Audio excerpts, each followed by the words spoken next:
நடிகர் பிரகாஷ்ராஜ் பதிவிட்டுள்ள ட்வீட் ஒன்று இணையதளத்தில் வைரலாகி கொண்டிருக்கிறது. பாஜக கடுப்பாகி வருகிறது. என்ன காரணம்? நடிகர் பிரகாஷ்ராஜ் ஏராளமான சமூக பிரச்சனைகள் குறித்து தன்னுடைய கருத்துக்களை தெரிவித்து வருபவர். அதேபோல பாஜகவையும் கடுமையாக விமர்சித்து வருபவர்.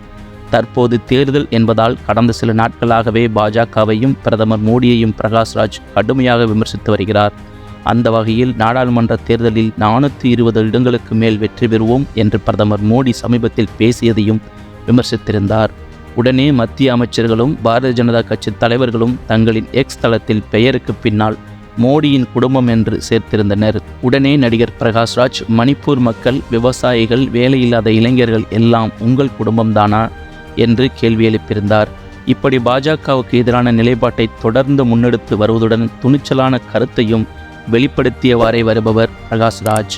லடாக்கிற்கு மாநில அந்தஸ்து மற்றும் அரசியலமைப்பின் 6வது அட்டவணையில் சேர்க்க கோரி லடாக்கில் உண்ணாவிரதம் இருந்த காலநிலை ஆர்வலர் சோனம் வாங்சுக்கை தன்னுடைய பிறந்த நாளான மார்ச் 26ஆம் தேதியன்று சந்தித்து ஆதரவையும் சோனத்திற்கு தந்திருந்தார் பிரகாஷ்ராஜ்.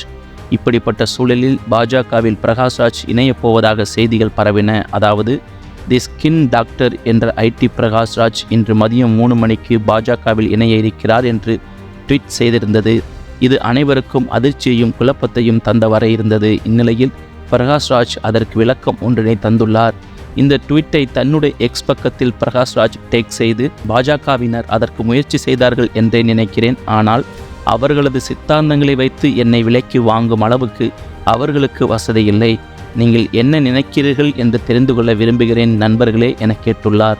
பாஜகவில் இணையப் போவதாக பரவிய வதந்திகளுக்கு பிரகாஷ்ராஜ் உடனடியாக முற்றுப்புள்ளி வைத்துள்ள நிலையில் இந்த ட்வீட் தான் இணையத்தில் வைரலாகி வருகிறது. அத்துடன் பாஜகவுக்கு கடுப்பையும் ஏற்படுத்தி கொண்டிருக்கிறது.